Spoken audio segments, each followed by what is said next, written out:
What if you could find brand new worlds right here on Earth, where anything is possible?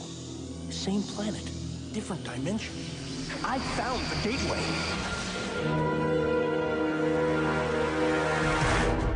The Rewatch podcast presents the Sliders Rewatch, dedicated to the series Sliders on Fox and Sci-Fi Channel.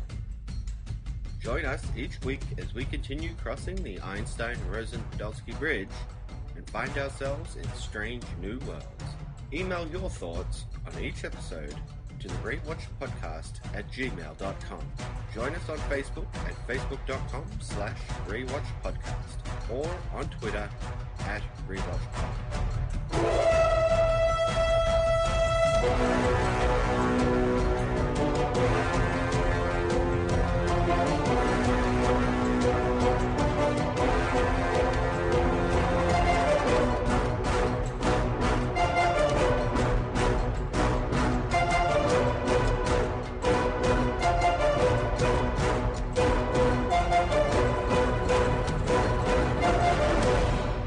And welcome back to the Rewatch podcast and our Sliders Rewatch. I'm Cory. And I'm in the middle of a VR vacation where Cory is on his hands and knees crawling towards me on the grass. Oh my God.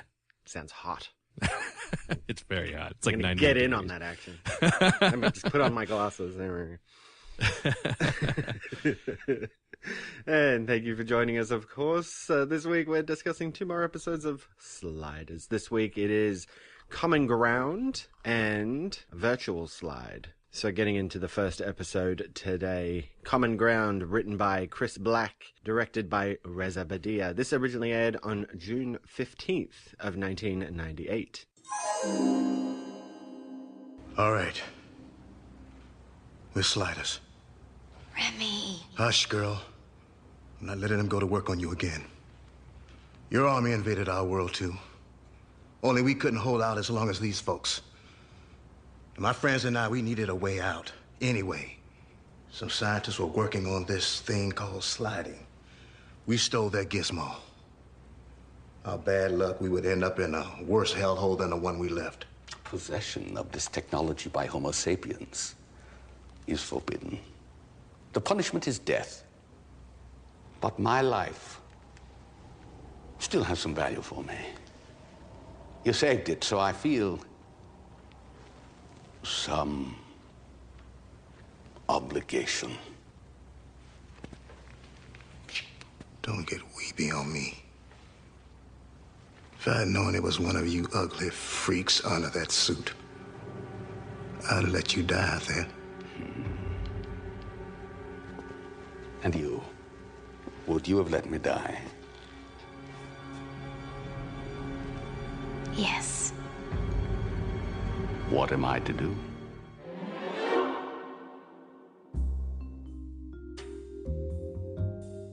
Our heroes slide into the middle of a weapons testing ground and take cover while rescuing someone trapped amidst the weapons fire. The rescued man turns out to be a commander in the Cro-Mag army, caught outside during the test by a miscommunicated order by his sub-commander Krolok, who then shows up and takes the Sliders into custody, interrogating Maggie about the timer.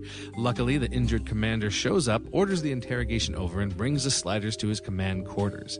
Remy gives a fake excuse about how they stole the timer from scientists in order to escape their world, which the commander buys, but is reluctant to order their executions out of obligation for saving his life, so they are allowed to stay in the hotel as long as they follow orders and don't try to escape. While Remy wanders the base looking for escape, Maggie has dinner with the commander, hoping to get the timer back, but only finds out that he is actually in command here as punishment for losing an important battle in the Human Cro-Mag War, defeated by a secret weapon the humans from Quinn's true homeworld developed. Quinn and Remy eventually discover that the Cro-Mags are developing a human disintegration weapon and are testing it out on the humans they've captured. They interrupt the test, saving one of the captives Remy met earlier named Penny, but the Cro-Mags eventually take Quinn and Remy back into custody. Penny rescues the Sliders and they attempt to sabotage the Cro-Mag weapon, but are intercepted by the commander who surprisingly lets them go, under what we learn are his orders from the Cro-Mag High Command so they can continue to track Quinn to his homeworld.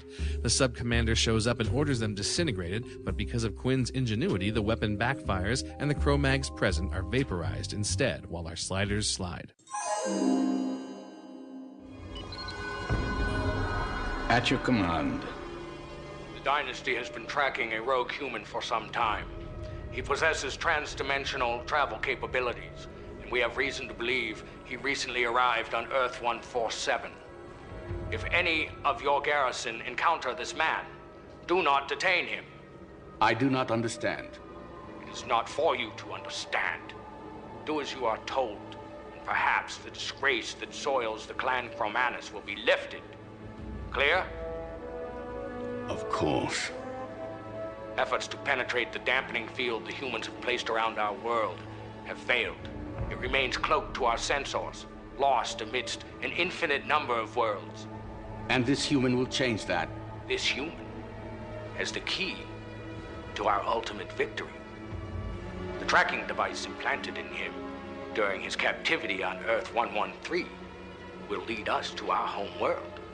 Quinn Mallory will bring about the destruction of his own species.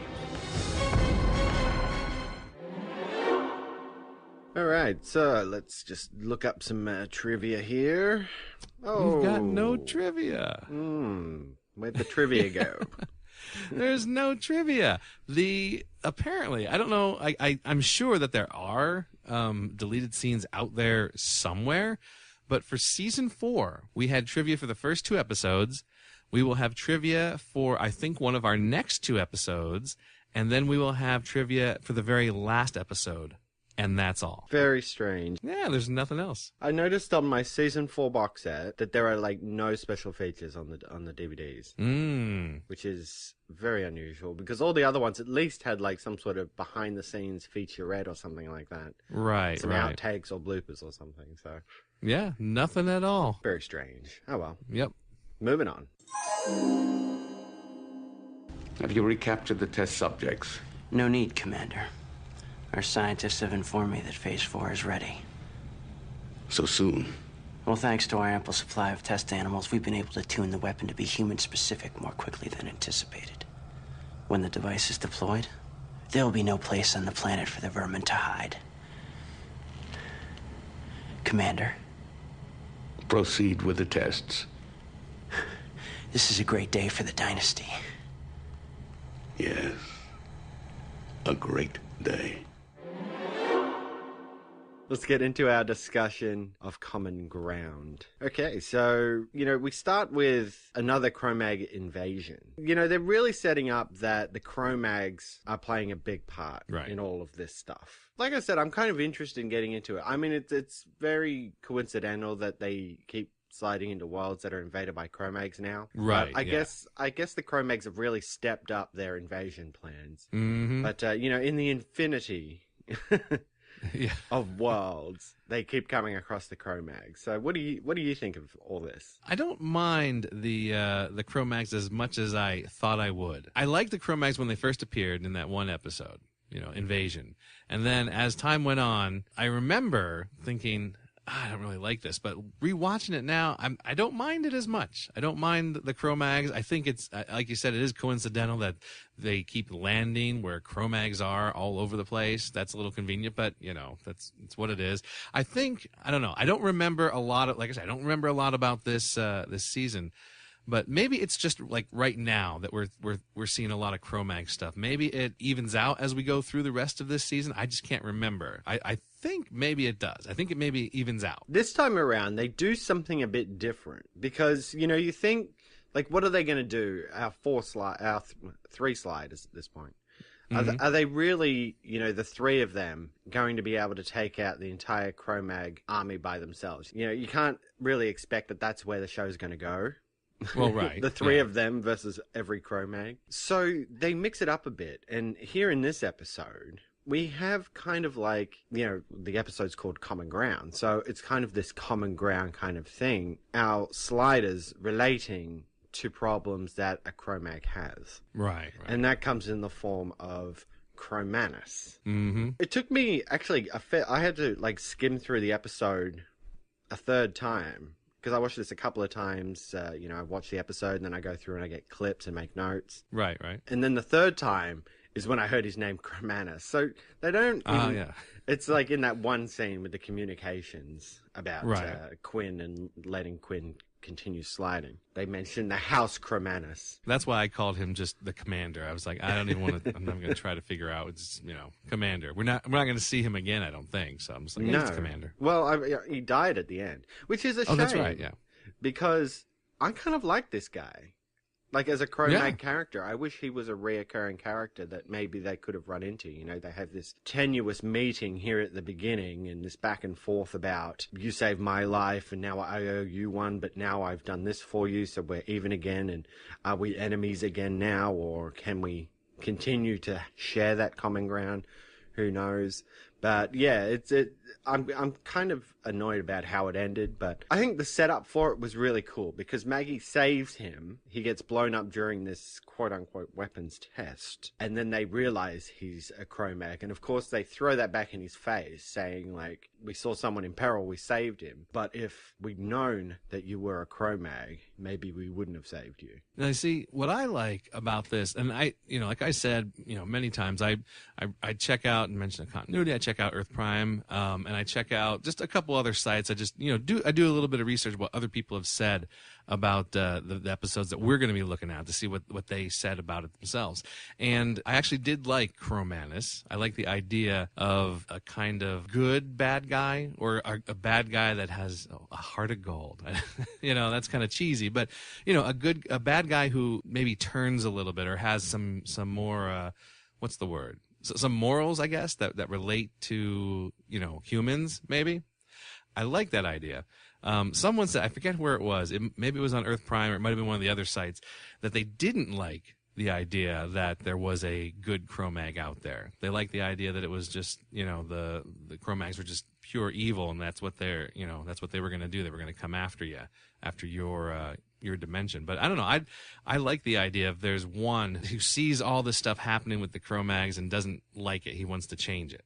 I like that idea. It's kind of making me think a bit of like Catwoman or someone like that. Okay. It's kind of a good guy, but still a bad guy. And like I said, I wish that this could have been an overarching character, because we're also going to learn that he is sort of in this position, overseeing the making of this mysterious weapon as punishment, because he was involved in the war for the Cro-Mag homeworld, which I guess we're assuming is Quinn's homeworld, and he blundered, some key part of the mission, which led to them losing the war and being forced off their homeworld. So this is his punishment, is to sort of be at this lower end thing, developing new weapons and so on. And it would have been interesting to sort of see this character maybe somehow redeem himself in the eyes of his superior Cro-Mag military people, and maybe get to the top and then have a big showdown between the Sliders and, their big plan, and how he feels about what the Cro-Mags are doing as world invaders. There's been, I think this may have been mentioned in the Messages in Time, or maybe not. Maybe I'm just making it up. There's been episodes of like Star Trek, The Next Generation, where they've done things like this, where you've not watched Next Generation, right? No, I've seen all of Next Gen. Oh, you've seen all. Yeah. So like with the Borg and everything, there was that one episode where the Borg was actually not trying to like assimilate everybody. Yeah, they kind of separated him from the collective. Right, exactly. So I think it's a neat story arc to do. But yeah, it's not going to go too far. No. Outside of no, it's not. Because we do get into the mutiny in the ranks. Because he's got the sub-commander, Krolak, who, quote-unquote, accidentally set this weapons test to go before the commander was clear of the testing grounds. Yeah, you can't feel too bad for Cromanus, because like Krolak is he's telegraphing it left and right, So it's like, you know what, Cromanus, maybe you do belong here, because your subordinate is just trying to kill you and he's not hiding it.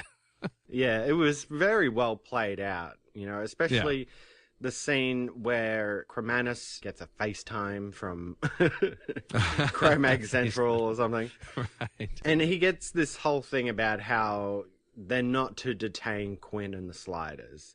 They want them to continue sliding because they believe that Quinn will get them to their homeworld. And not only that, they're actually tracking them through the timer, right? I don't know. We had said a while back in the first episode of this season that we figured, oh, well, the tracker that they put, into them during the invasion, it must have been in Wade or Remy, probably in Wade, and then that's how they found Earth Prime. And then I saw some other things saying, well, maybe in the first episode of this season, Genesis, maybe that is when they put a new tracker and put it into Quinn to further track him, wherever he was going to go, because I guess they assume he's going to go try to find his home world or whatever, and that's where they want to get back to. I don't know. So I was assuming they put a new tracker in, probably Quinn. Maybe they put in the timer. I was just assuming it was Quinn, like a human again, like inside their body. Right, because that's what I was thinking. I remember the first time they encountered the Cro-Mags and they dropped that thing about how one of them had a tracker in them, and right, of course we speculated about who actually has that in there. So this time, when I was thinking that they'd put the tracker in the timer, I was like, that's exactly what we said the first time around. Why wouldn't they just put it in the timer? Because they would always have the timer with them. They always needed that timer. Did they say they put it in the timer this time? Maybe I was just making that up or something, trying to justify where the timer where the tracker was. Right. I'm not sure, but yeah, because I don't remember them actually. They may have actually said it. I may have just blanked that part out. I don't remember. Yeah, but it is that kind of thing where I was just like, okay, so it's actually making more sense now. They're kind of getting to these things that the first time around we kind of took issue with. If they didn't put the original tracker in Wade or Remy, I mean, it's just awful convenient that they finally found Earth Prime right after they landed there. Yeah. Why wouldn't they have found it earlier or much later or whatever? I'd like to think that the tracker was in one of those two, and then now this is a new tracker since they recaptured Quinn. It's like, well, let's track him now. We got the other two, we got their Earth Prime from where they were from. Now let's track him further and see what happens. Yeah, exactly. I completely agree. I know that the Sliders saved his life, but why would Chromatus then allow them to just roam free? Yeah, it's a little dumb. Asking for trouble, I mean, if you spare their life, that's probably good enough, That's probably good enough. What was bothering me, which was just weird, was that I'm pretty sure that the headquarters of the Cro-Mags there was in the Chandler. That's where Chromatus had his own, had his private quarters. Yeah, I think so. Yeah. So it's like, why would they set up shop in the Chandler? I mean, that's not exactly the best place for an army base, I mean, it's like, there's probably so many other places there that would make a better base of operations than an old hotel or whatever. Yeah, no, I know what you mean. It was a little unusual to use the Chandler for head operations. I guess maybe because they have the set. They have the set already, so why build a separate place where they can, it's like he says, take her to my quarters or take them to my private quarters, whatever, and they're in the hotel. They're waiting in the hotel room. It's like, oh, okay, I guess. Yeah, it's very strange. But, of course, they're just walking around free, doing whatever they want. Mm-hmm. And he talks about, if you go into restricted areas, then we'll kill you and whatever. Right. But really, it's silly. Yeah. Because we know that he needs to, at some point, set them free. Information that Krolak doesn't have, of course. Right. And that's going to come back to bite him in the ass. But, yeah, it's as if he would think that they wouldn't go into restricted areas and do shifty stuff. And at the same time, why would the Sliders just assume that they're not being watched all the time? Cameras could be anywhere. Yeah, because that turns out to, I guess, not necessarily be true, because Remy goes into, that hospital wing and, gets some info about what's going on. And nothing really comes of that. They don't call him out on going in there at all. So, yeah, it is a bit of a plot contrivance that our Sliders are able to just do whatever they want, pretty much. Besides the couple of times where they're confronted for being in restricted areas. So Maggie goes to dinner with Chromatus. Yeah. It's like, okay, for what reason, I guess? I mean, I guess Cro-Mags, like they said, they like the human women. I don't know if he's trying to woo her or whatever. It's like, I don't understand why he had to have dinner with her. But in any case, she goes to have dinner with him, and she gets close to him and steals his button off of his uniform there, which I was like, like, I didn't understand why she was stealing the button, because so far all we know is it either turned off that viewer they were looking at in the hallway, or that was a window that it blacked it out. That's all we know that it does. We don't know what else it does. But she steals it anyway. We find out it can open doors later on. But that's like kind of a big gamble, getting that close and trying to steal his button off of his uniform. Don't you think? Yeah, she managed to steal it pretty easily too. Oh, very easily.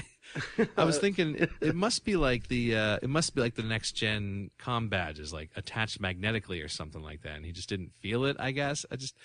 I was like, man, I don't know. That's a little too easy. Yeah, it is a bit strange that it's just a button that kind of does all. You know, if you're in the vicinity of a viewing screen, then it'll turn that on or off. Or if you're near a door, then you press it and the door will open or something. Like, how does the button know what to do when you press it if it does all this different stuff?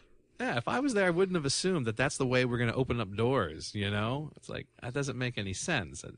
And I don't know, I think if someone was stealing that button off of me, even if it was magnetic, you would feel a little pull. And he knew that she was, like, touching his badges and stuff there. Mm-hmm. Touching his badges. That's not a euphemism, by the way. Touch my badge, baby. Yeah, I mean, it was just, like, right there. Like, she's touching the things, and then she just takes it off. And I'm like, he seriously didn't notice that she did that just then? Exactly. But, yeah.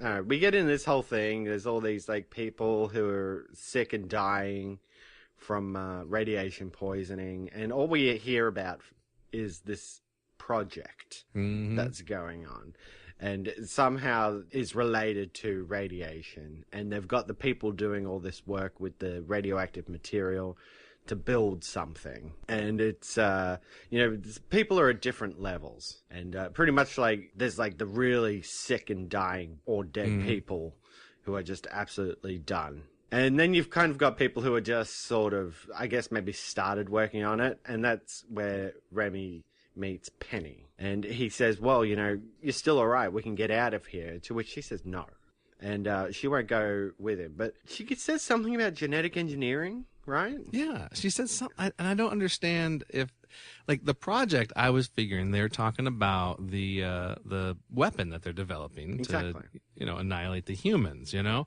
but yeah, there was something about genetic engineering in there as well, and I didn't understand how that played into their scars or played into the weapon or what. It's like that seems to me like two different projects going on. It never came back around at all. No, she was trying to say that like these people were dying because of some sort of genetic engineering or something. Right, something like that. At the same time, I was like, well, no, they're dying because they were exposed to radiation. So right.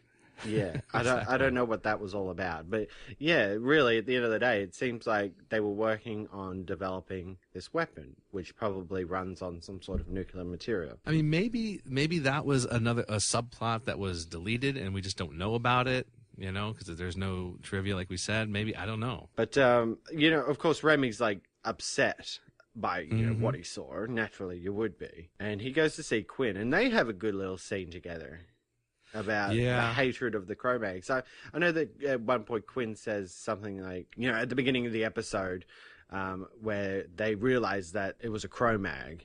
And Quinn says, like, we can't just kill the guy. You know, what if the Cro-Mags are the good guys on this world? I'm like, you know, that's an interesting little drop line. It is, yeah. To which Remy was just blowing up. So when Quinn's trying to defend the Cro-Mags in a way, like, not sort of, but not really. And, you know, I just thought it was a great little scenes between Remy and Quinn about, you know, the length of the hatred for Cro-Mags and what they're doing. Yeah, he's very, like, of all the characters, like, Quinn has changed, you know, a lot from the beginning. Like, it's not as far a change as Remy's change from where he was in the beginning. Like, Remy was on this thing accidentally, on this trip accidentally, very much like the humor of the show, you know, he was responsible for a lot of that stuff. And now he's very intense and very, like, he's much darker now in these episodes. Like, he's a much darker character than he was ever before. Yeah, and of course his dynamic has changed up as well. Oh, yeah. Because in the early seasons, it was all about, you know, him accidentally being pulled in on this thing. He doesn't have to be there. He just wants to get home, you know, all that stuff. Kept going. That was brought up again during the confrontation with Rickman. Mm-hmm. and not being able to get home. And now at this point, he has to, well, he's volunteered pretty much to keep sliding. Yeah. You know, he's no longer in that, you know, forced situation. Right. So all of his anger is being projected towards the Cro-Mags now. Mm-hmm. So it's interesting when you get into this stuff like a back and forth between Quinn and Remy. Like, I think Quinn makes a good point a lot of the time, but Remy is just so blinded by what the Cro-Mags stand for. Right. That he can't see, you know, the forest for the trees sometimes.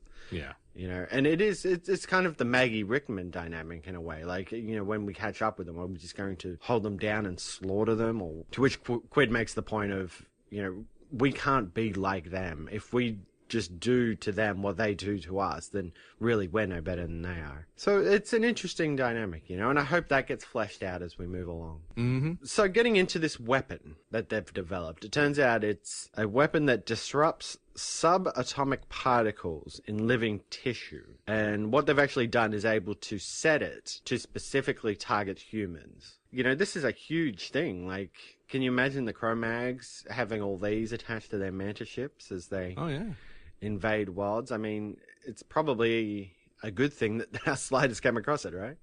Well, yeah, definitely.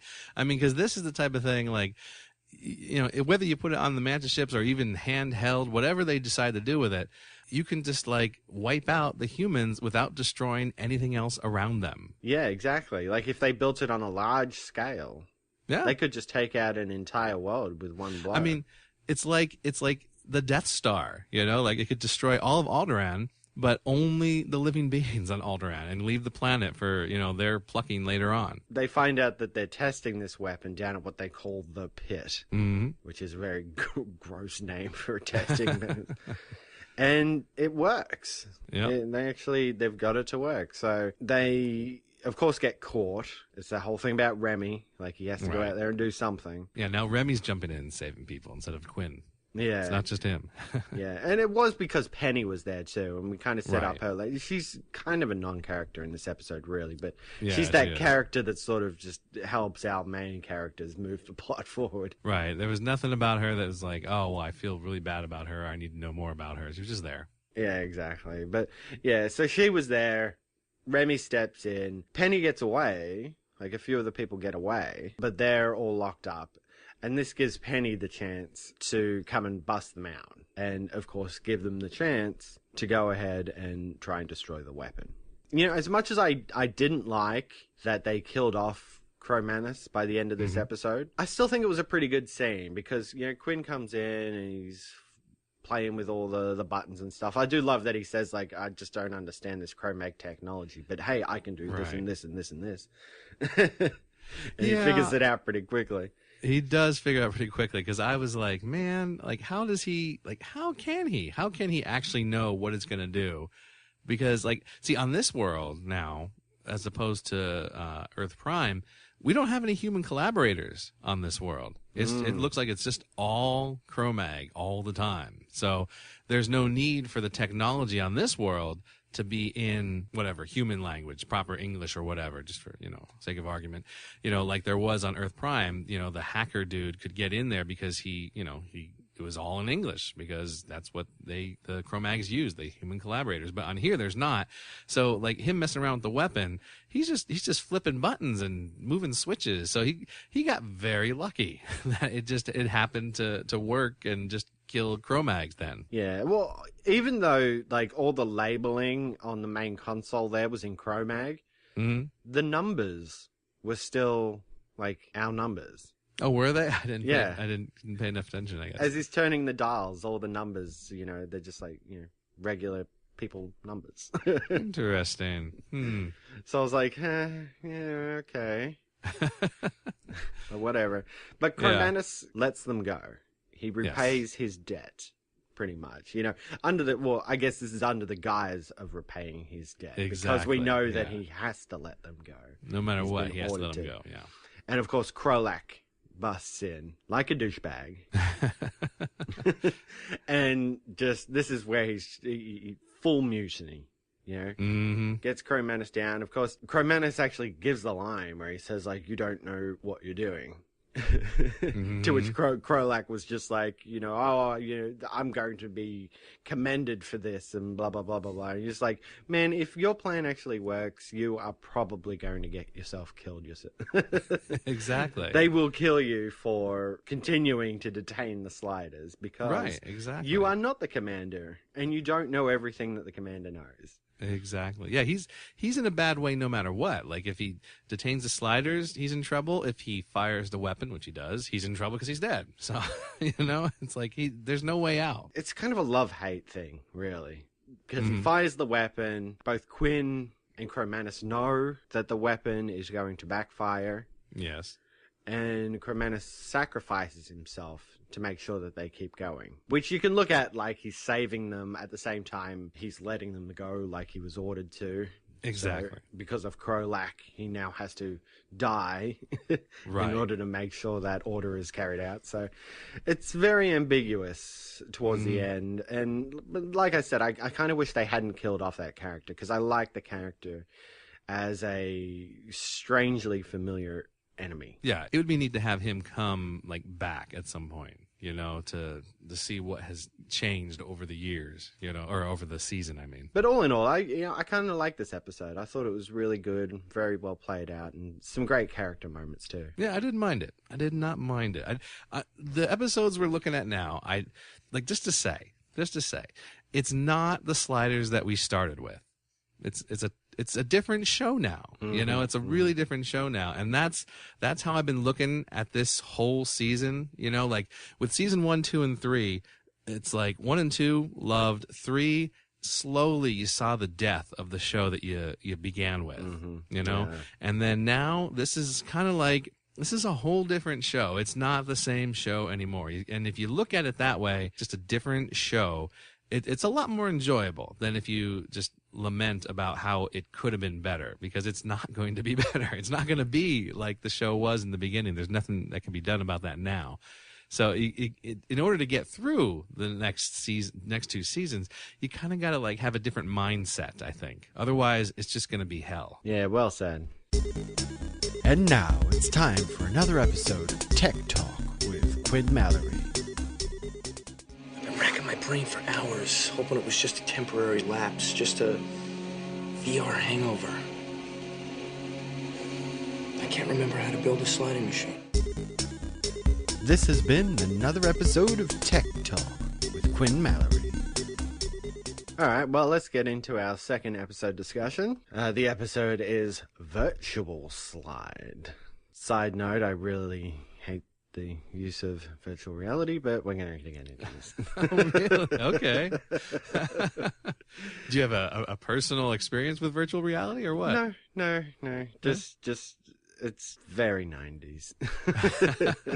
The idea of virtual reality. Okay. But we're going to get into it. All right. So this episode was written by Keith Bamron and directed by Richard Compton. This originally aired on June 22nd of 1998.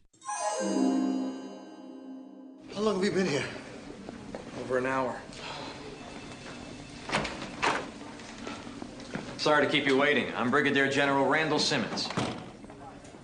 I'm Quinn Mallory. This is Rembrandt Brown, and that's Maggie Beckett over there. What the devil is going on? Where are we? Didn't anyone tell you? No one's told us a thing. I'm sorry. I thought you already knew. You're home. Home? You mean we're back on Earth Prime? It's not possible. We've been to Earth Prime. It's overrun with Cro-Mags. Was overrun. 3 months ago, we cracked the Cro-Mag communications protocols. We were able to access most of their tactical and defensive systems, turn their own technology against them. 2 weeks ago, we celebrated VK Day. Victory over the Cro-Mags. This way, please.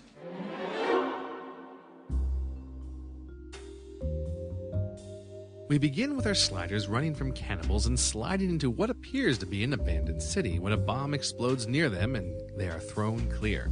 Maggie awakens on the table only to be headbutted by a man and then forcibly strapped down to a table. What looks like a blindfold fitted over her eyes. She then awakens to find herself on a couch. Quinn and Remy nearby talking to a military officer named Simmons who says they are home on Earth Prime and just a few months ago managed to crack the Cro-Mag communication code and defeated them once and for all. While Simmons explains the current state of the multiverse's continuing battle against the Cro-Mags, Maggie learns that because of the blast she was caught in, she is suffering from some memory loss and disorientation. However, Maggie finds that parts of Simmons' story don't add up and deduces that all is not as it seems, a point reinforced when Simmons starts to flicker like a TV channel receiving bad reception. Suddenly, Maggie awakes in a hospital bed, a pair of virtual reality goggles removed from her eyes by Simmons, who explains that he is her caseworker overseeing her virtual reality recovery treatment from the blast in the demolition area that they slid into. Once she sees the timer, she goes to Quinn and Remy, also in VR recovery, to tell them that they have missed the slide. Simmons says he will set them up so they can recreate a sliding machine and help them get on their journey. So Maggie and Quinn set about to doing just that while Remy escapes to the virtual world for some recreation. Maggie manages to enter Remy's fantasy and convince him to come out and help them, but finds that she also has to enter Quinn's fantasy, having decided to do a little recreation himself in a fantasy world that involves he and Maggie in bed. After leaving the VR world, Remy and Quinn start to feel withdrawal symptoms, a side effect of VR usage, but Maggie pushes them to get back to work on a sliding machine. After a bit of close conversation between Remy and Maggie, she goes to Quinn, and after some heavy-handed flirting, they go to kiss, when suddenly he glitches and blinks, and Maggie awakens yet again on a bed in a very dirty room, Quinn removing a set of VR goggles and ushering her out of the room, explaining that she alone has been in VR world, captured by Simmons to try and recreate a sliding machine for him. Together, they manage to get inside Simmons' headquarters and shut down the pleasant VR memories, replacing them with nightmare memories, causing people worldwide to freak out, leaving a mess for Simmons to clean up while they slide out. Nothing looks familiar. For all I know, this is a nuclear-powered cigarette lighter. Damn it, can't you remember anything? A theory, a formula, anything that might trigger a memory in me? I don't know. Our apartment was so cluttered with scribbled out formulas and papers and books. A lot about a man named Tesla. Nikola Tesla? Yeah. Tesla died over 50 years ago. He invented a device called the Tesla coil. It was a primitive electrical induction device. Wait. Stephen once said that induction coils were an important part of his machine. Of course.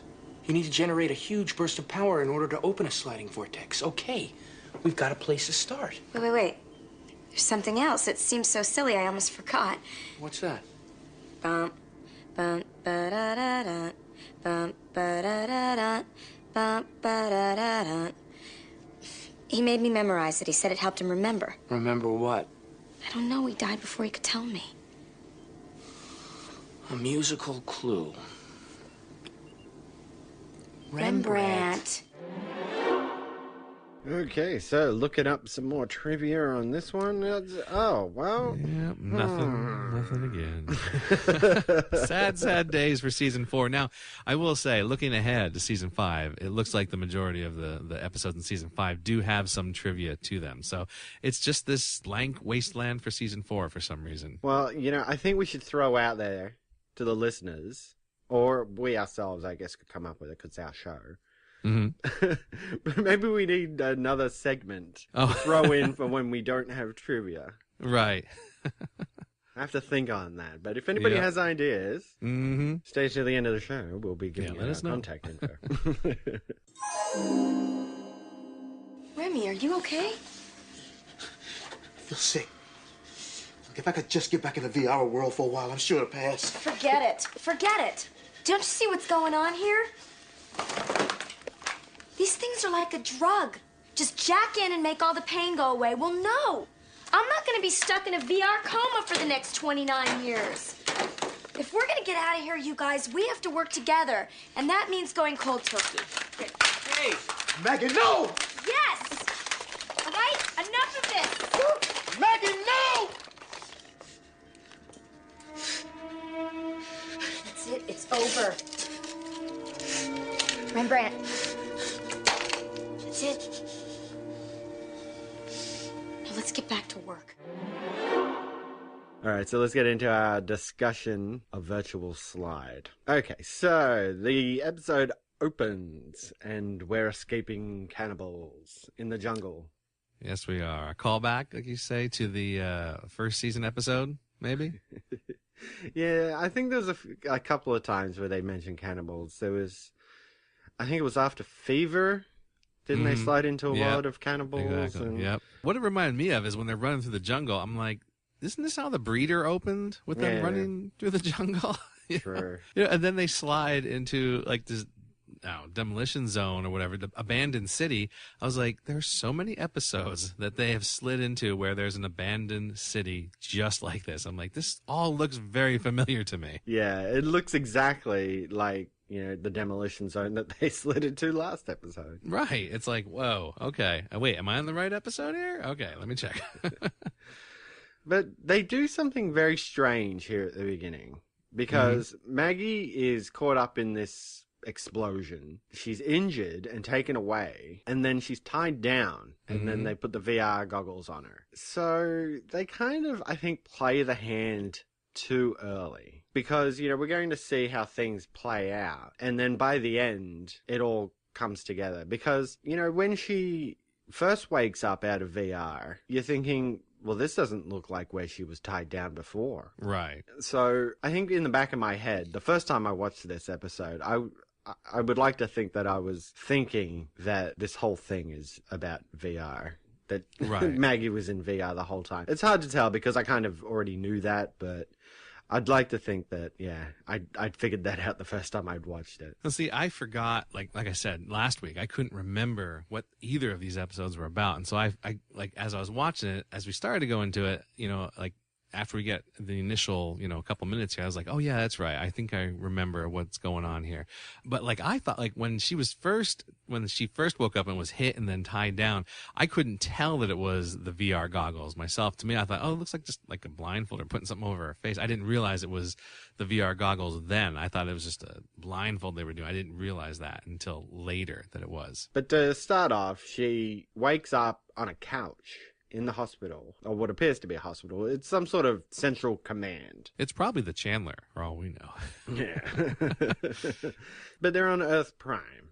Mm-hmm. It seems that the people of Earth Prime have overcome the Cro-Mags. Yes. Which, I guess, thinking about it, if this were real, then pretty much Earth Prime won the battle shortly after they slid off to go and try and find, the weapon, do what they were going to do. Because he says it was only about 3 months. Yeah. So pretty much almost immediately after they slid off Earth Prime, they rose up and won the battle against the Cro-Mags. Yes. And they are celebrating VK Day. Yes. Which is Victory Against the Cro-Mags Day. Mm-hmm. And they managed to do this by using Cro-Mag technology against them. And this is where we meet General Randall Simmons. I love that he comes in and gives his full name at the beginning. It's very helpful. Thank you. So often we have to wait for a half hour or more to learn the names, and sometimes not at all. I do like the actor who played him. Yeah, he was pretty good. He was in a couple episodes of Quantum Leap where he played a character named Frank. He has been in some of my favorite Quantum Leap episodes. His character and his brother in the show Quantum Leap, his character's brother.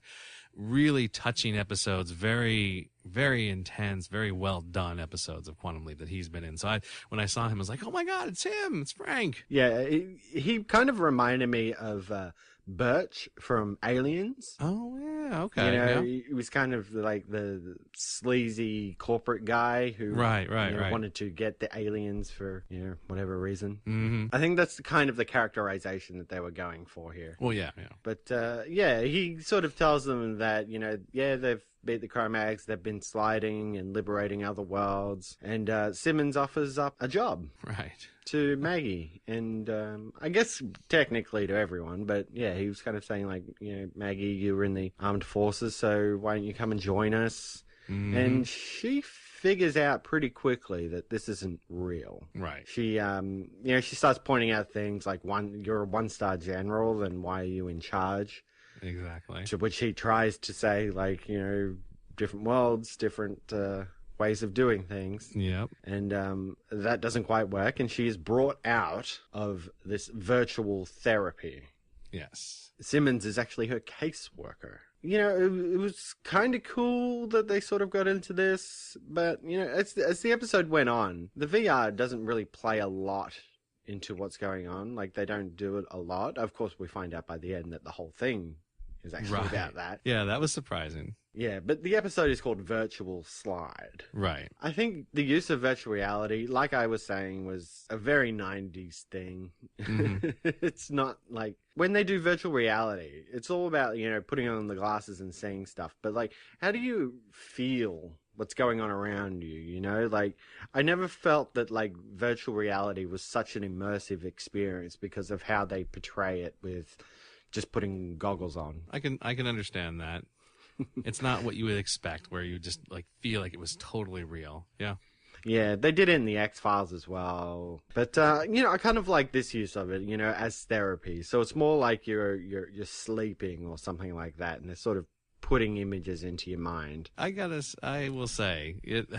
The whole thing, you know, with these virtual fantasies that Remy and Quinn have. Now Remy's okay, you know, he's you know, having a virtual fantasy, you know, remembering his mother and having a, you know, a good relationship with her. But like Quinn's fantasy, I was like, WTF, what is this about? Like, this is his fantasy? Some girl like crawling on her hands and knees towards him, and he's into it. He's so into it. And I'm like, this is, no. You know, and maybe Maggie thought the same thing because of what's going to happen later. Right. Yeah. Yeah. But yeah, I mean, you're right. It's not much of a fantasy. She's just walking around on her hands and knees in the grass. Know. Like, I mean, even as, you know, like, I mean, I'll put it out there, even as the beginning of a fantasy, that's not how I would start the fantasy. I'm just saying. I've got a million more ideas rather than just seeing a woman crawl on her hands and knees towards me. Yeah. But of course, the big thing is that they've missed the slide. Yes. And the timer is counting up. I don't think they ever really got into like what actually happens to the timer, you know, when they miss the slide. I mean, they've always said, you know, the 29 years and stuff like that, but I don't think they ever mentioned that the timer would count up to the 29 years. Like, why wouldn't it just start at 29 years and start counting down again? That's what I was thinking. Yeah, it should be counting down. But hey, you know, again, this is not real, so. And we don't have a timer to test it, so, you know, it could count up. We don't know. You know, it's a cool idea that the timer, that they've missed the slide. Like, this is really something that they never touch on because they never miss slides. Right. Except for that couple of times where they actually have. And they, of course, make reference to the time they missed the slide. But hey, fortunately, we managed to get this other timer, so it all worked out.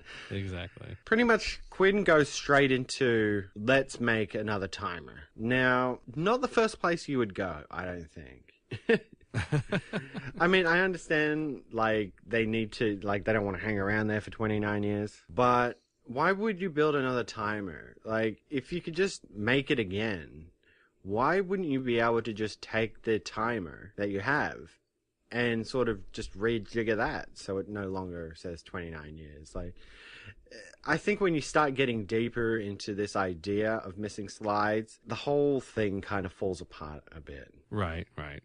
I don't know. What do you reckon? I like the idea of them missing the slide and trying to come up with a way to get back, but I don't know about this way that they chose to do it. This is something that we've talked about again and again, but there's no real definitive answer. But to me, the timer is linked to the sliding machine. It's more like a conduit, I guess, for what the machine does. So the machine is what the problem is. So they have the timer, and the timer says, "Oh, you missed the window," because I'm a timer. I'm just timing it to let you know when you can actually press the button and activate the vortex that will be activated via the machine through the timer.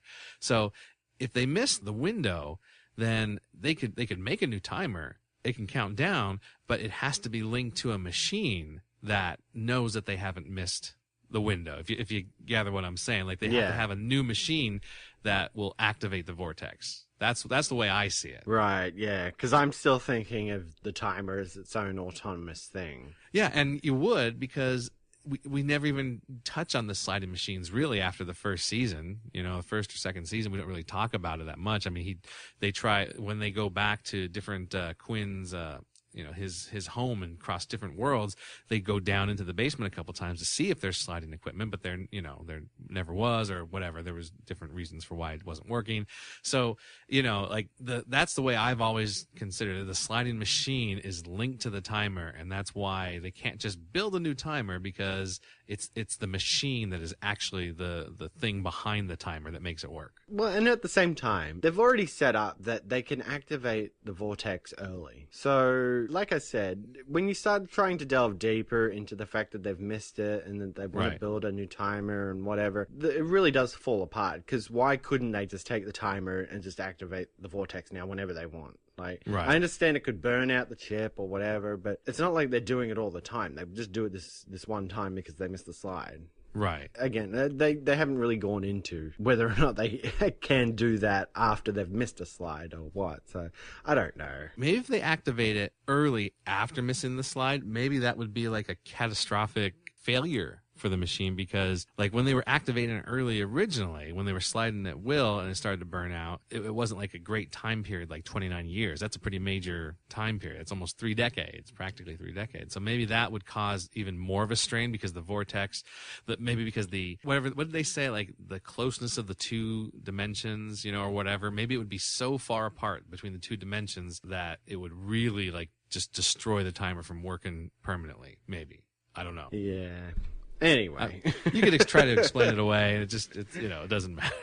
Yeah, I know. Like we could just keep going further and further down this rabbit hole. I mean, it was kind of neat. Like, it was kind of neat to think, oh my gosh, they've missed the window. This is like, besides the Egyptian one, this is really the first time this has happened. Now, how are they going to get out of this? Exactly. And to compound the problem, Quinn is actually having a lot of trouble trying to remember how to do it. That's where I was like, all right, no, this is not real now. This is we're still in the fake world. Because I told you, I forgot, all about these episodes. And I thought when they came out of the VR world that time, that was it. They were now in the real world. But when he started having trouble remembering, and when he said, Maggie, I need your help, I'm like, what? No. I don't think so. Yeah.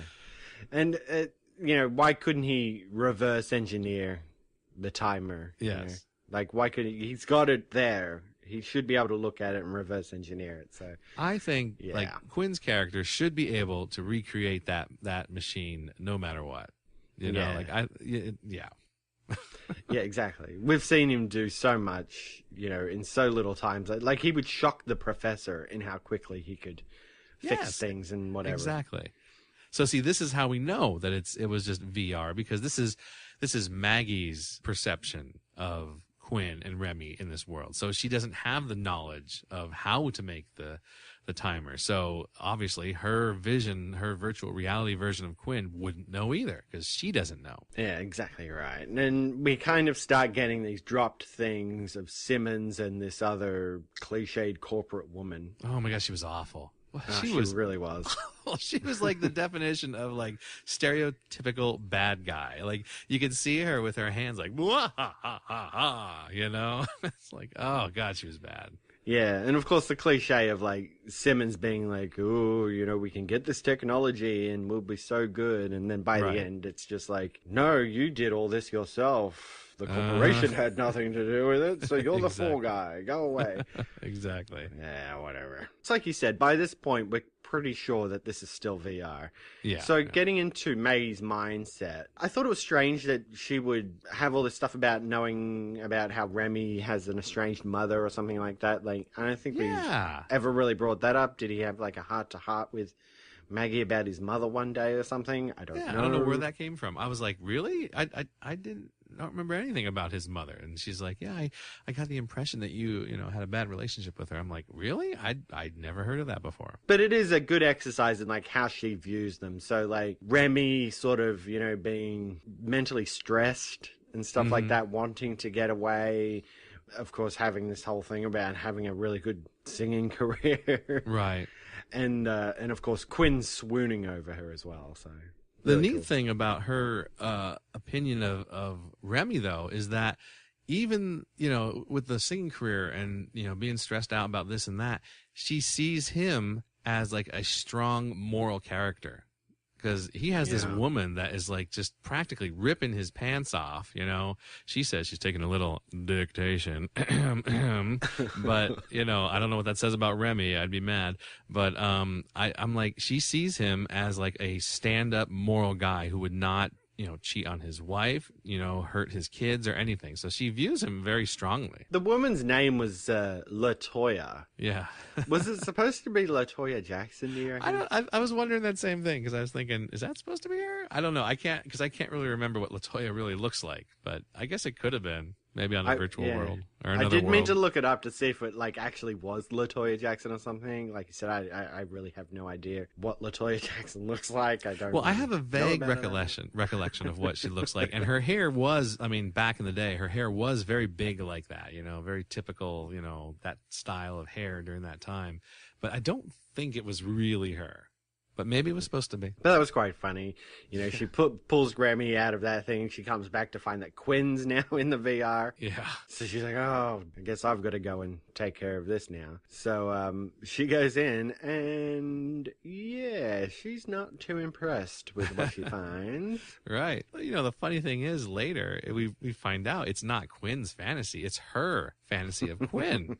So it's like, this is what she wants, not what he wants. Yeah. But at least this was more of a fantasy, not just some woman crawling in the grass. Well, exactly. It's sex time. Yeah, we're using VR for sex. I know. But, it was, I think she drops it pretty quickly. When they come out, they're in there and she sort of says, this is like an invasion of my privacy or something like that. To which he was saying, not really, because this is in my head. So what does it matter? This isn't real. And she gives him a slap when they come out of the VR, which I thought was quite funny. She sort of just slaps him on the shoulder and they move forward. But yeah, it is kind of that moral thing, She actually does say, like, how dare you have sex with me without my permission? But this is a fantasy. This is not real. This is all in his head. So can you really be angry about that?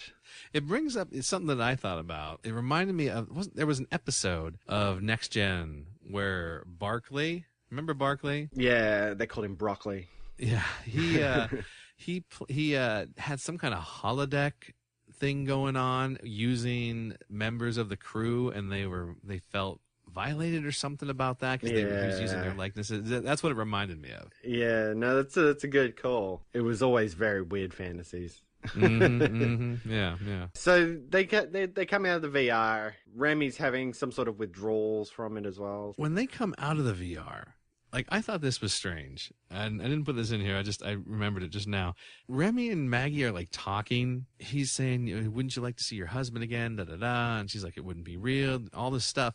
Now this is still in VR, and it seemed like he was like getting like kind of like flirty with her a little bit. Like he's like, "If I opened my eyes and saw you, it'd all be worth it." It's like, so now she's viewing Remy as like, a bit flirty with her. Like, does she have feelings for him now too? Or what? I thought that was a little strange. Again, it's an interesting look into Maggie's mindset. Sure, she's this tough military chick, but not unlike a lot of women, she likes to be appreciated for how she looks. Right. Yeah. Thank goodness that we got a peek inside her mind like this season, and not last season when we were watching The Breeder. Because that would have been, I don't know, this is vast wasteland, I think. But they get into this musical clue, because all that Maggie can remember of Stephen's research was that he had her memorize this musical clue. Which is just ridiculous. And that's another reason why you're like, something's not right here. This is just not right. Yeah, I know, because, we're going to get into, of course, the fact that Maggie really doesn't know anything about sliding technology. Right. But she gives this musical clue that Quinn figures out. And I'm like, okay, so Maggie had to have known about keys on the keyboard or the piano. Yeah. And then how that relates to the actual physics of building a sliding machine and stuff. Like, I was like, come on, like, how's all this information? Are they feeding this into the VR to sort of keep her progressing and giving her knowledge? I don't know. I think it's just like I think since it's all based on what she knows, so I think they're just saying, you know what, here's something that she can latch onto. She for some reason she remembers this little musical thing, you know, from somewhere in her past, and let's use that, you know, as part of this this virtual fantasy to try to, you know, get the sliding machine built. Because when he says like, oh yeah, that's part of the initiation sequence or whatever, I'm like, I just don't buy that. I don't buy that at all. You know, it's like, I think it was just her mind trying to come up with an explanation for the initiation sequence so that they could like get this information about the machine from her. That's what I think. I don't think it's actually was like based in any reality that she actually knew music or that she, you know, that it was related to anything her husband told her. I think it was just something that she had in her mind and something they exploited to try to make it seem like she was helping, you know, and so the machine could be built so they can get that information. Well, let's just drop the building of the sliding machine now. Yes. And start a conversation about Quinn and Maggie's relationship. Right. To the point where they're going to make out. Yes. But oh no, she's still in VR. Still in VR. Well, it brings it back around to the beginning of the episode. Mm-hmm. Yeah. You know, in case you'd forgotten, she was tied down to some grimy-looking bed. Yes, yes. And the whole world is just... Well, I'm not even sure it's the whole world, because they kind of made it seem like these people were VR addicts. Mm-hmm. And they used these addicts as slave labor to have them do stuff, you know. It was kind of something that was set up in the VR that, you know, people painting buildings think they're painting masterpieces or whatever. Right. Yep. And I guess that's what they're doing in this world. But in the actual world, the place is kind of a slum. So I was like, what exactly are you using this slave labor for? Exactly. If the place looks like a shithole. Yeah. I don't know. It didn't quite work. But yeah, of course, Simmons is, you know, he's just been trying to build sliding technology this whole time in the real world. Quinn and Remy had saved Maggie. They had seen a lot of her VR trip, which is very embarrassing. Yeah. And then there was this bit of dialogue here, which I wrote down. Because I thought it was quite funny. Maggie says, so what's our next move? And then Remy says, same as always, getting the timer back. I'm like, there you go, Russian cabbie lottery fan, that's for you. I'm like, yep, that sounds about right. That's the plot of so many things. The time is gone. Let's go get it back. Yep. So yeah, so that's, you know, and then the whole thing, they actually managed to get close to building a sliding device from the information that Maggie gave them. Which is just, that's odd that they could build from that. That seems a little bit far-fetched. And they have, I don't know, I don't remember seeing this in her fantasy, but they have the equation on the chalkboard there. They have the actual equation that Quinn had in the in his basement on the chalkboard there. And I think it was earthprime.com that said that chalkboard matches up with what he had in his basement. Like, it's the same numbers. So he did have the formula somehow. Somehow they got the formula from that fantasy. I don't know how. They could have with, you know, freaking 12-bar blues, musical clue, whatever. Somehow they got the formula. Yeah, it doesn't really make sense, but hey, it doesn't matter anyway because they destroy all their information. Yeah, but they don't erase the chalkboard. You know? That's true. They shoot everything. They shoot the computers, they shoot everything up. They shoot the board, they shoot the chalkboard. But like when you look at it, it's still there. All the equations are still there. Even if you smudged out one or two things with like a gunshot, that the scientist guy could probably say, "Oh, yeah, that was a parenthesis. There you go. Now we got it." You know, it's like they should have gone over and erased it. You know, and then I thought, well, you know what? Even if they erased it, they should have like backups of that. Someone surely took a picture of it, or copied it down or something. Yeah, that's probably not their only copy. Exactly. So, if we want to think negatively, if we want to think dark, they then went on to build their own sliding machine, are now chasing after the sliders, and eventually we'll find them maybe and destroy them. I don't know. We're never going to know, really. Exactly. And then they give everybody nightmares, so they'll take off their VR, and all's well that ends well. Let's slide to a tag ending. Yeah, a stupid tag ending. It's a ridiculous tag ending that makes no sense. Usually when we have these little tag endings, there's something really funny or something really like creepy about them, you know, and like they never resolve them, of course, you know, just little things here and there that they do. It's like when they landed on Nude World, you know, or that world where the girl could fly. You know, it's just a little funny, amusing little tag ending. But this tag ending was so boring. There was nothing about the world. They're just hanging out in the Chandler, it looks like, in the bar. And they're just having some of Remy's little hangover cure, the moose juice. And it's abandoned, too. And it's abandoned. No staff or people there. Remy's just got the run of the bar. Exactly. So it's like, where are they? Yeah. Where'd you go, Diggs? I know. Could have used some exposition here. Diggs, wherefore art thou? Oh, man. The one time we want you, Diggs, and you're not there. Tell us what's going on. But Remy's moose juice, such a cliche of some disgusting drink that cures a hangover. Right, You know, unlike normal people who will just have, I don't know, a Barocca or a coffee or something. Right. Proving the work. Not the best episode, in my opinion. Like I said, I really don't like VR. I think it's very 90s trope, so, yeah. Yeah, I have nothing against VR myself. I've never, never got into, like, I know they had things back in the day that were supposedly like VR, but they're just, they weren't nothing like this was supposed to be, you know? And then, like, now, like, with the whole, like, I don't even know, I don't follow it too much, but I've heard about that Oculus Rift thing. You know, which is apparently... I think PlayStation's coming out with something. Yeah, so, I have nothing against it. I think it's... I like the idea. I think it's interesting. I don't know if I would ever, be able to afford one. Actually, that reminds me of something. There was this... When the Oculus Rift thing came out, there was... And it goes right along with what Quinn did in this episode, that if you come up with a virtual reality device, if you come up with technology, eventually it's going to be used for porn. And there was this video that you can see, you can probably search it up, where men and women tried out Oculus Rift and they used it just as a test to see what it was like to have sex in virtual reality. So they tried it out, and like the end result is that they were all creeped out by it. But while they're doing it, while they're doing this experiment, and it's pretty safe for work. I don't think there was any like nudity or anything like that. It was all pretty much blocked out. But they have this virtual fantasy. There's a guy there, and then a girl comes up to him, and boom, boom, they do their thing. But then they switched it around on him later, and they were in the virtual reality simulation as a woman, but they were really a guy, as a woman in the virtual reality, and then a guy came up to him. So it was just really creepy. It was really strange. You gotta check it out.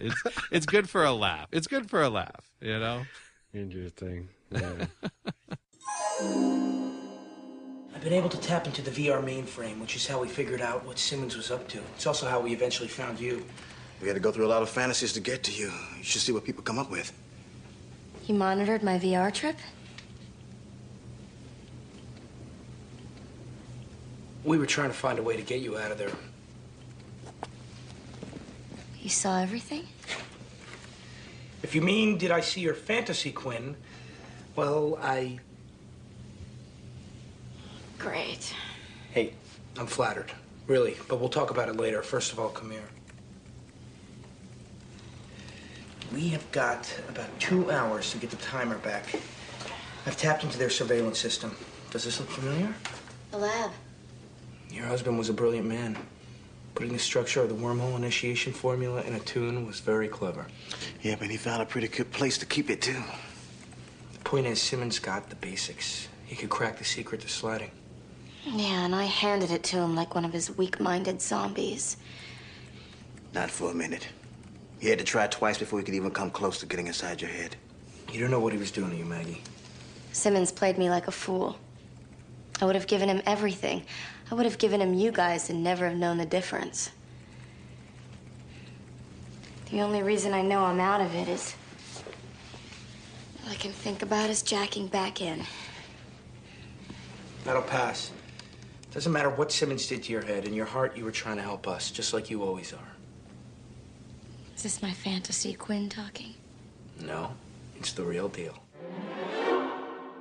All right, well, let's get into some messages in time, hey? So starting with Virtual Slide, people were saying that it seemed to start off the same as Common Ground because they slid into like an abandoned area. And it was like, what? And then we said the same thing earlier. It's like, what episode are we on? So, they liked the idea of how Maggie was seeing her friends. It was an interesting take on her character. They said the tag world at the end was too short. They didn't explain anything. It wasn't like the way tag endings were before. As I mentioned, they said, this is like a Star Trek holodeck episode. Very similar, to stories that they did over there, enslavement using VR and stuff like that. And like, yeah, I'd see that as well. They said this was a far cry from Breeder Maggie. She's gotten much better. She's using her brain in this episode. She's actually thinking things through and breaking through the VR, which was good. It was nice to see that. To see her character change and progress from just the way she was previously. They liked that she saw Remy as a successful family man. He wasn't just a player, whereas if you remember back in the first season, he had his fair share of women, Mm-hmm. He was. So, this is Maggie's view of him. So, Quinn's might be a little different. And then they thought it was interesting that she sees Quinn as wanting her, instead of, and then just in this thread about Virtual Slide, someone wrote up a parody of La Vie Boheme. Have you seen Rent? Yes, I've seen Rent. So yeah, the song in there, La Vie Boheme, someone rewrote it and it was called La Vie Sliders. So I looked through it a little bit, but I was like, that's pretty good. That's not too bad. Just talking about different things from the TV show and stuff like that, set to the tune of La Vie Boheme. I thought was interesting. You could always try searching that up. You might find it amusing. And then going to let's go to Common Ground, and people were remember this was the third episode aired, and they said, Sliders is really dark. It's kind of bleak. They're going from one nightmare world to another, pretty much. And they said dark is okay, but they shouldn't lose like hope. There's just lots of hopelessness. It seems like that there's not. It's lost. They said Sliders has lost its sense of wonder and amazement. Where they're like amazed at what they see and what they can do in all these alternate worlds. It's just gotten pretty dark, and they're just hoping that it's not going to be too cynical. They want it to have some hope in the series, and I don't remember what happens going further, but hopefully, yeah. We don't want all dark. Well, I don't think we talked about it, but the episode actually started with them coming from some sort of tropical paradise or something, because they were wearing all that Hawaiian shirts and cocktails and things. So yeah. At least they're sort of having fun. We're not seeing them have that fun, but yeah. And then someone else said, well, don't judge it yet. We're only 3 episodes in, and they said they would rather dark sci-fi rather than light sci-fi and a lot of fluffy feelings. They'd rather have the darkness, be more edgy. Yeah, edgy. Yeah. Let's see. They said that the Sliders are trying to be more coherent with their story arcs. They're actually following through on some things now, which is good. Definitely a good thing. I don't remember this, but they said that Maggie had asked Quinn about how come they didn't slide into walls. And Quinn says something to the effect of that there's a chip that prevents that. I don't remember that happening. No, I kind of have a vague memory of that happening, but okay. I don't think it happened in this episode. Okay, maybe it was another episode then. Yeah, I thought that was weird. I was like, I don't remember that at all. Let's see. They said they liked the recurring ideas of Rickman and Cro-Mags. It wasn't just like a one episode story. Like they tried to, keep it going, have a little bit of continuity, even though, like we said, the Rickman storyline was not exactly the greatest. Yeah. But the continuity of the bad guy, the Cro-Mags being exactly. That's what they were referring to. Yeah. They did have a neat theory about the Cro-Mags, because I said, why are the Cro-Mags, why do they look so different now? They used to have these like weird mouths and the bald heads with the ponytail and everything. And like this person came up with an idea for why the Cro-Mags were different, how they look new. They said maybe the invasion story was just a lie for Quinn. And so basically what happens is the Cro-Mags lived in Quinn's parents' world until they were forced out by the sliding technology that Quinn's parents had, and they were exiled. And that's when those Cro-Mags, the ones that looked with the bald head and the ponytail, that's when those Cro-Mags met the Quinn from the pilot, who then gave him the secret to sliding, and that's how the Cro-Mags would start their invasions.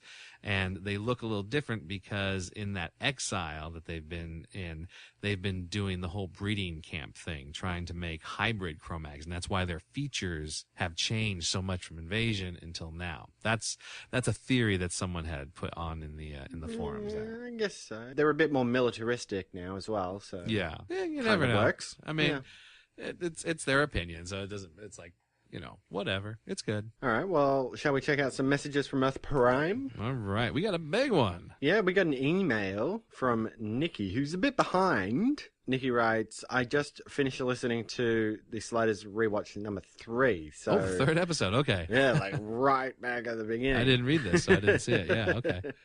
And I was amazed at some of the comments people made or make about the show. So I guess Nick's talking about messages in time, right? Okay. So a few points here. I won't go right into the email because it is quite lengthy, but okay. It says first, Sliders was and wasn't trying to be politically correct, and how Tracy Torme, who had worked on Star Trek, was known for trying to be progressive, trying to make a statement about things like that, and sort of trying to have a diverse cast in the show.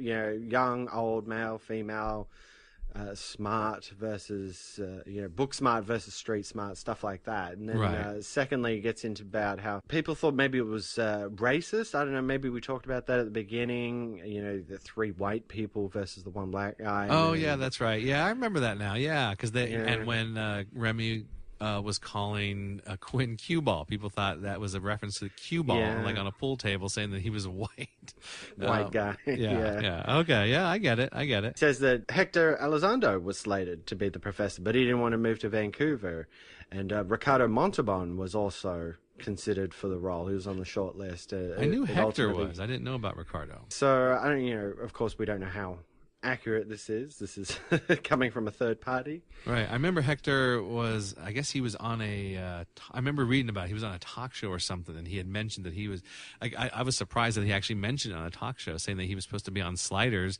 but he just didn't want to move, so that's why he didn't get that role. So I thought that was interesting that he was on a talk show and brought up Sliders for somehow. I don't know how it would have come up in conversation. Pretty cool. And then of course sexism too, being that there's only one female character, and how later they added Maggie simply for fake breasts, and the fact that she had no problem showing them off. I don't think Nikki feels too annoyed by it, but probably should be. And then, of course, getting into the stereotypical characters as well. The professor overshadowed by a student, the brilliant student, the sweet girl next door who has a crush on the oblivious guy, and of course the washed-up singer who only ever thinks of a big comeback. But of course, like every show, you're going to have these stereotypes, but is the show good enough to flesh out those characters as it goes on? And I think Sliders did a good job, quite frankly, and I think Nikki agrees with us. Yeah, and it says here that which says thanks for creating an interesting podcast, and it helps indoctrinate her kids into the show, which I think is cool. That's cool that she's introducing it to her kids. I haven't introduced Sliders to my kids. They're still a little bit younger for that, but I do like sharing things from my childhood, my growing up, that I was really into with my children, things that I, really liked. Like I showed them The Never-Ending Story, very favorite movie of mine, read the book many, many times over, and, we watched the movie together, and we've seen it like just a couple times now, but, it's neat to do that, something that you love, you can share with your kids, and I'm glad that's cool she's doing that. I wonder if they're listening to the podcast too, or if it's just her. Yeah. Hello, Nikki's kids. whenever you get to this episode, because you're, like we said, you're a little farther behind where we are now, but thanks for listening. Yeah, so I'm definitely glad that Nikki's with us. As she points out that she's only at the beginning, so hopefully that we got into some of the stuff as the episodes rolled on, which I'm pretty sure we did. I like to think we get pretty good coverage in our discussions of the episode. So, and as we, as the show went on too, there was less, obviously, there's less talk about Remy, and being politically correct, the racism, that all sort of goes away, as it goes on. So it's not always there. All right. So next week's episodes, we have World Killer and Oh Brother, Where Art Thou, which I'm willing to bet will be the introduction of Colin O'Malley. You think? So, I don't know. Looking forward to it. I don't know. Maybe it could be, I guess. Yeah. I don't know. And I don't know anything about it. I'm pretty sure I know which one World Killer is. See, I don't remember. I remember not a thing. All right, well, that's it for this episode of the Rewatch Podcast. Keep up with listener interaction by liking our Facebook page at facebook.com/rewatchpodcast and follow the show on Twitter at rewatchpod. You can visit our webpage at rewatchpodcast.podomatic.com, which has some of our favorite links there, such as dimensionofcontinuity.com, earthprime.com, and the active forum over at sliders.tv. A lot of stuff going on over at Sliders TV, so check out the forum there. I think what our thread is called Rewatching the Podcast, one episode at a time, I think it's what it's called. So check out that thread there, all about what we're doing here. A lot of good comments on there, a lot of feedback on the episodes, also from iReactions, the Slider Supreme over there. Yes, and you can always write us an email or record a voice message and send it to the rewatchpodcast@gmail.com, just like Nikki did. Thank you. Yeah, we really appreciate that. We like hearing, feedback from you guys and your thoughts on things. So definitely keep it up. Keep it up. Yes, please. And of course, if you've enjoyed the show, please consider giving us a rate and review on iTunes. Very helpful, helps build the listener interactions that we love. I think iReaction said that he popped over to write a review for us and it didn't actually show up. Right, we'll have to check and see. Yeah, I think maybe iTunes might actually review stuff like that just to make sure that people aren't slandering you. Yeah, it could be. For no reason or something like that. Just give it a couple of days. Yeah, maybe there's a waiting period or something before it shows up. Because I've done reviews for apps because I'm an app addict. Hi, I'm Tom and I'm an app addict. So I review apps a lot, on the App Store, and sometimes my reviews don't seem to show up. So maybe there's a waiting period or something. So don't be discouraged. We really appreciate 5-star reviews, and like I said, it really helps out the show. All right, well, thank you for joining me, Tom. Of course. And I will just say, until next time, how dare me? How dare you? This is my private fantasy. We gotta slide. The Rewatch Podcast is not associated with NBC Universal, St. Clair Entertainment, Fox, or Sci-Fi Channel. The use of any and all copyrighted material is only for parody, news analysis, critique, or educational purposes, as provided in United States Code Title 17, aka Fair Use. Music provided by Kevin MacLeod at incompetech.com. Copyright 2015, The Rewatch Podcast.